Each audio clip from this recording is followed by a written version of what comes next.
I'm very honored to be asked to participate in this project, and I think it's a very worthwhile project. I'm from Hungary, Budapest. I lived in Budapest, and I was 7 years old when the Holocaust in Hungary started.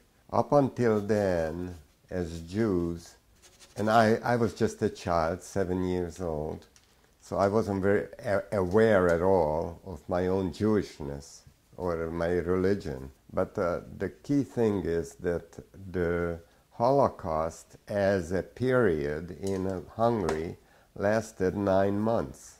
When the Germans entered, the person that came to Hungary to implement the Holocaust or the rounding up of the Jews was Adolf Eichmann.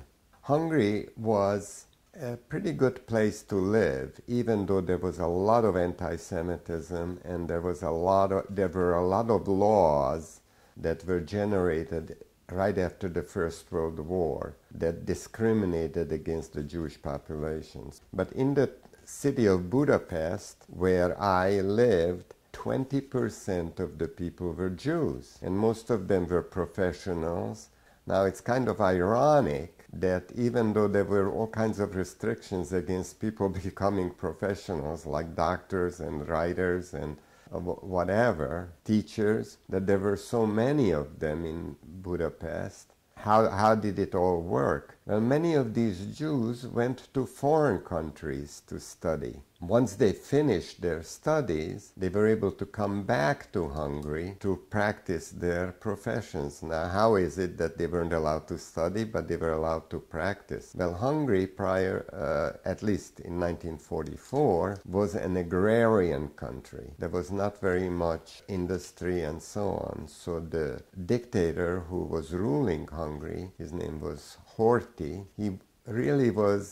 while he was anti-Semitic, he was also wanted these Jews to come back to Hungary and modernize the country. You know, I mean, the smaller farms and some smaller cities weren't even electrified. Turns out my parents were pretty poor. My father was the superintendent of a small apartment house, and we lived in a one-bedroom apartment. There were only 3 of us, my mother, my father, and I. There was a law in Hungary that you weren't allowed to listen to a foreign radio station. So the knowledge that people had about the war was very much limited, and it was controlled by the Hungarian government. Even though people heard by rumor certain things, because there were people that managed to escape, both from the concentration camp or along the way. The Germans come in, and the government that existed in Hungary was a legitimate Hungarian government, not pro-Jewish, but not necessarily willing or really, really cooperate with the Germans in taking the Hungarian Jews away to concentration camps. That was the situation. And the occupying Germans took control of the situation, and they started setting up rules that the Jews had to follow. Now, my father was taken away, and he was taken away to a labor camp. My father became the waiter or something like that of an officer in the Hungarian army. My father had a very bad accident as a young man, and he wasn't eligible for working on repairing railroads or repairing roads. You see, the Jewish men were not in the army, but they were taken away to do labor, repairing the infrastructure that was destroyed by the bombs that fell daily on Budapest. So my father, in that sense, was very lucky that he wasn't taken away, but he was just not very, very, very far from us. But we were lucky because we saw him from time to time and we knew that he is not going to be deported. So far, our personal situation wasn't that dire because we weren't, other than the fact that we had to move to these Jewish houses and that my mother took extreme risks every day, it was not as terrible as for other people who had been already taken away. By the time of the summer of 1944, people in the United States had some ideas or notions. They heard stories that, although unbelievable, they heard that the Jewish population of Europe is being exterminated. So they wanted somebody to go to Hungary and try to save, since 20%, by then it's less than 20 because many of the Jews were taken away by the summer, from between March and August, 10 to 12,000 Jews were disappearing. But in the United States, they tried to find somebody who could go to Budapest and try to save Jews. But something very crucial happened around the summer of 1944. Jewish leaders in the United States said something has to be done to save the Jewish community, the remaining Jewish community, which was still substantial. If somebody were to go to Hungary, somebody who could somehow negotiate on behalf of the remaining Jewish population. They said the leadership went to a country, to Sweden, to find such a person. They found a person called Raoul Wallenberg, and he wasn't a diplomat. He was educated in the United States at the University of Michigan, and he became an architect. Okay, so he didn't really have a clear mission in life in any way at the time when he was picked. And he said, okay, I'm going to go to Budapest and I'm going to set down conditions that have to be met before I undertake this mission. One is that I be given diplomatic power and to negotiate and so on as a diplomat. He didn't say how he's going to do it or anything, but he just kind of had conditions. I also want money. Not that he needed money. His family were the family of money. But he wanted money at least in his possession to take along to Hungary. And he wanted the backing for this mission of the King of England. So he comes to Budapest. And now he uses his diplomatic power to make appointments to negotiate on behalf of Jews. So the first person, at least according to my readings, is that he made an appointment with the foreign minister. The foreign minister by this time was a member of the Arrow Cross. But one of the things that he knew is that his time is limited. That was a very key issue, that he had to act fast. He didn't have the luxury of making up a plan. I'm going to do this and I'm going to do that and maybe be successful or maybe not be successful. But he was always on the go. And I guess he had a nice dinner, I don't know, at his house, wherever he lived. And what we know of that is that this is the process that he used all the time. It's called the carrot and the stick. He says, listen, I came here from Sweden and it's my mission to save Jews from, I don't know if he used extermination or what, he just knew that once they left Budapest it was terrible. He may have known much more than the rest of us who didn't have the knowledge, but he knew that in order to save Jews, he had to negotiate and somehow get an agreement. The war is going to be won by the Allies and the Russians. And the Russians were the worst possible option for Hungarians. Raoul Wallenberg talks to this foreign minister and he says, well, how could I save Jews? And I would give you money. So they had to come up with some criteria. Who will be the Jews who can be saved? You know, that they will not have to be deported. They decided that alone, or Raoul Wallenberg, I don't know who it was who decided exactly, but he said, I am interested in taking all those Jews to Sweden who have relatives in Sweden. Anybody who has relatives, any kind of relatives in Sweden, ought to be protected from any deportation. So they agreed that a certain number of Jews who have relatives in Sweden will be able to leave Hungary. Raoul Wallenberg suggested that he buy certain buildings. Actually, there were a lot of nearly empty buildings that at one time were part of those Jewish houses where Jews had to live before they were taken away. And he would issue a document, not just a piece of paper, but a document called a Schutzpasse. So to getting this kind of a document was a lifesaver.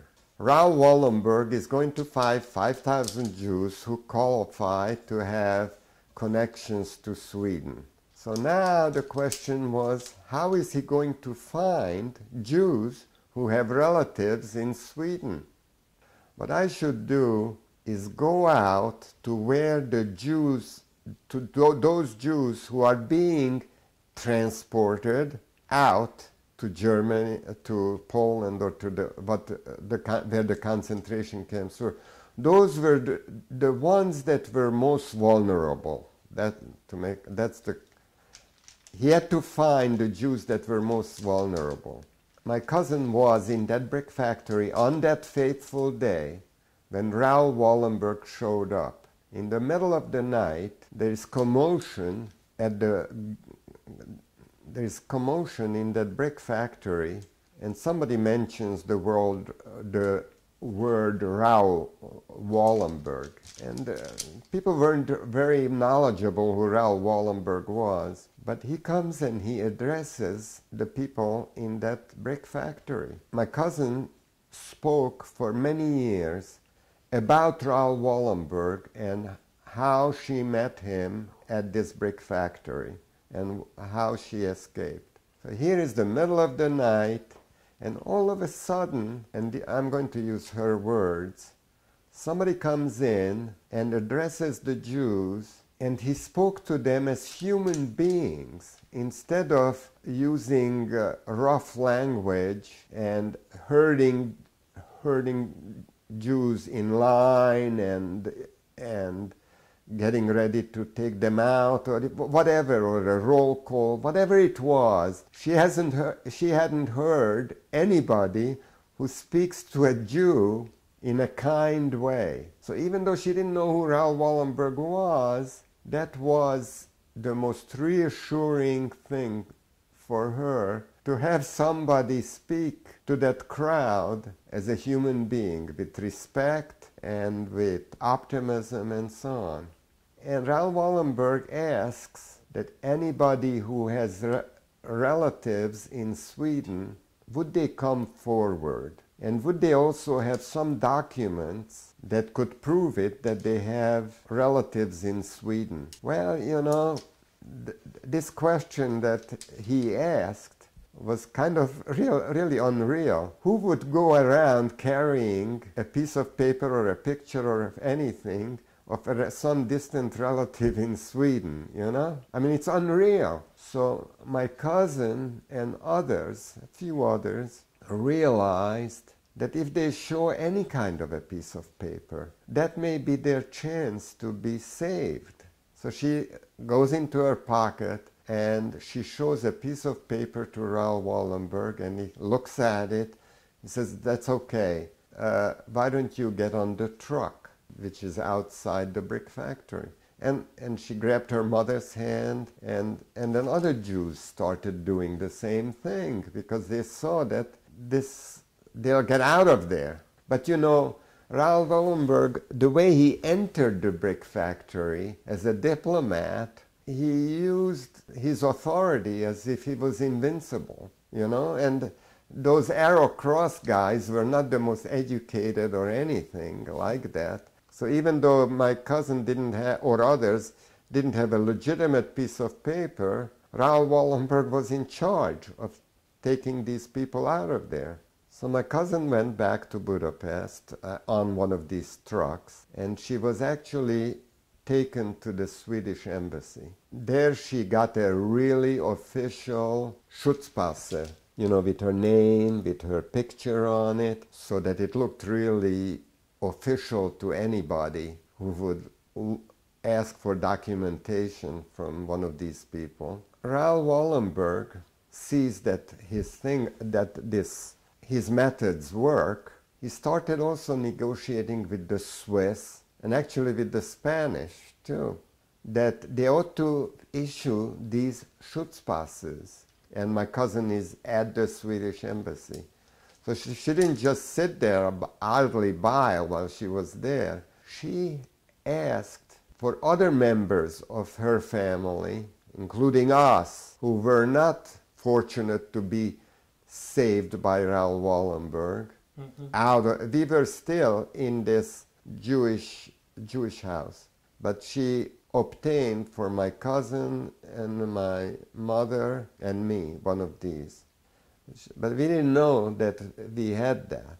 My cousin literally met him and was given permission to get back on the truck. Arrow Cross soldiers, Arrow Cross hoodlums, came in to our building, the building with the yellow star, walked around to each apartment, and they told my mother that both of us, my mother and I, should come down within an hour.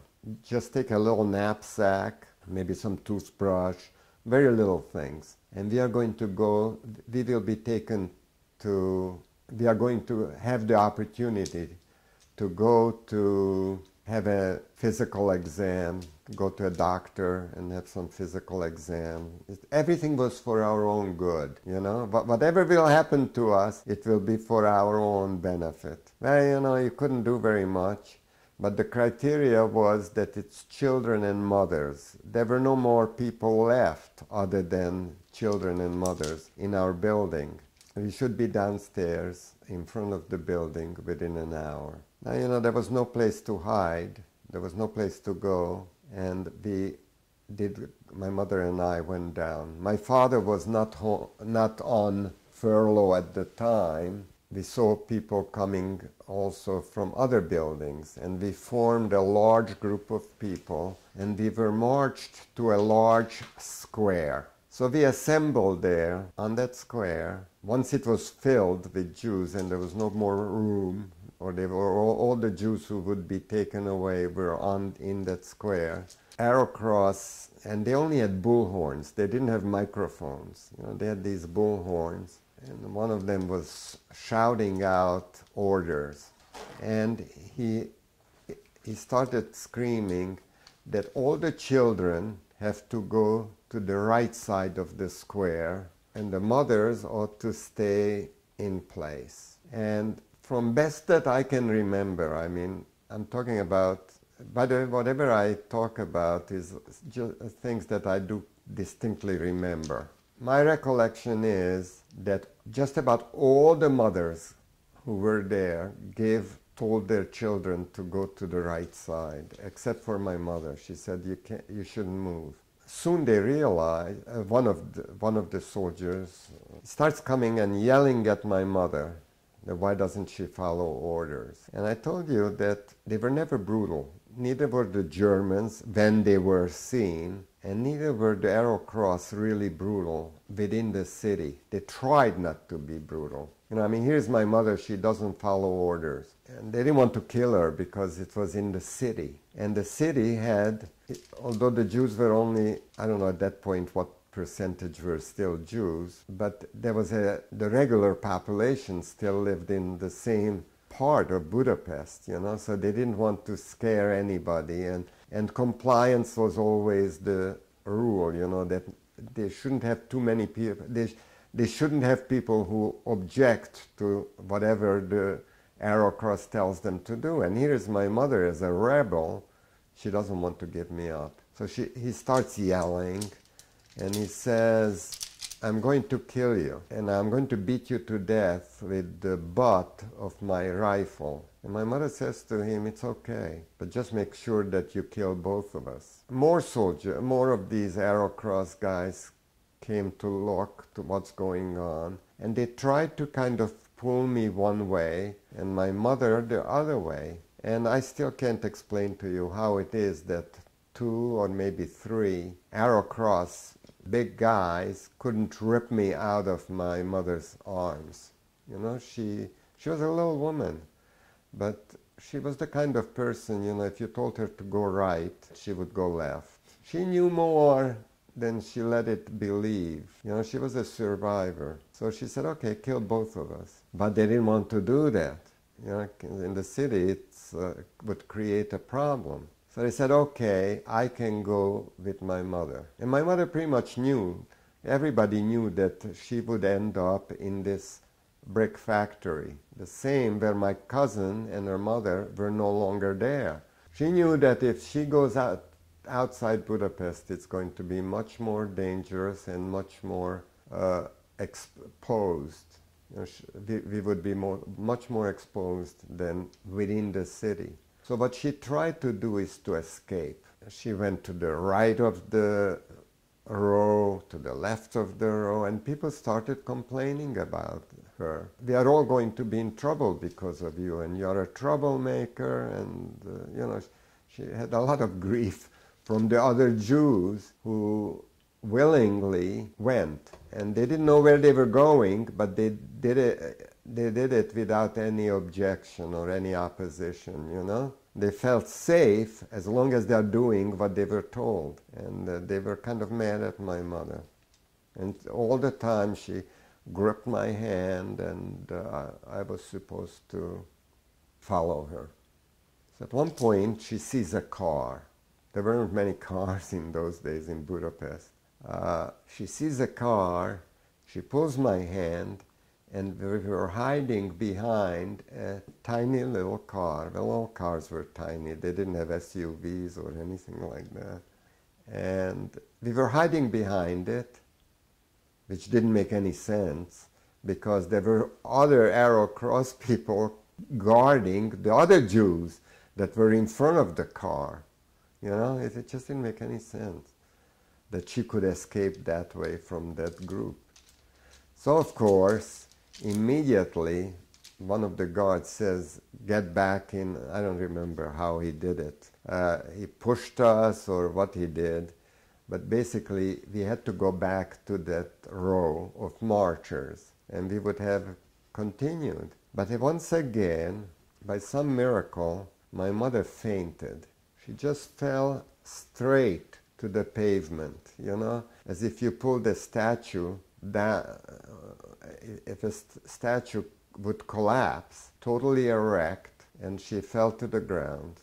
And the Arrow Cross, those few soldiers that were around us, because always, you know, something happens, there are few people that gather there, and they didn't know what to do with us. So the leader gave the Arrow Cross, one of the Arrow Cross guys, directions to take us back to our building where we came from. And the chances would have been that the following day or in the subsequent days will be taken away once more, you know, because there were still plenty of Jews in the ghettos and in the Jewish-starved homes to be taken away. And so actually it wouldn't have been any loss to any one of them that we had to go back, you know. It would have been anyway just on a temporary basis. So we go back, we are taken back to that house. But the next day, literally the next day, my cousin, who was saved by Raoul Wallenberg himself, gave us these documents, the Schutzpasses, They gave us 3 Schutzpasses, one for my mother, one for my father, and one for me. We managed to get that Schutzpass, and I don't know the details of it, but somehow we managed to get him one of those Schutzpasses, and it had an address on it, that this building at a given address was like an extension of the Swedish embassy, and we should go, and that's the place we should go to. I'll tell you, there were people living in these buildings by the hundreds, and we were designated an apartment, same place as where my cousin was. We lived from head to toe. I mean, we had to lie down, head to toe. There was, I don't know, there was no furniture. I don't remember the exact details, other than the fact that they were totally crowded. And there was only one bathroom for so many people. And I don't know how they managed. Now, maybe compared to all the terrible things and brutality and being gassed, it's not a terrible thing. But by today's standard, I'm wondering how so many hundreds of people were able to get along and they didn't kill each other, you know, and that there was no violence or anything. But I just don't remember how it all went. I know that we had some limited amount of food. I don't know who cooked it. I don't know any of the details. But we lived in those houses, and it's daily, more and more people came.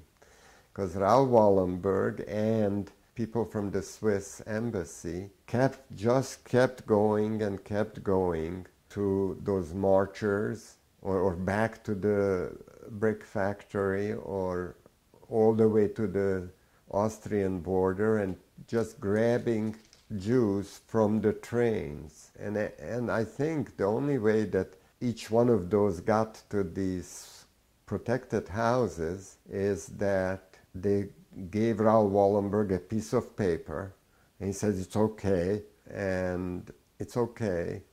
And he took them back to Budapest, and they all got these Schutzpasses. And I think the number that was maybe 15,000 or so, you know, they just printed it and printed it. So we were kind of safe being in this protected houses, you know.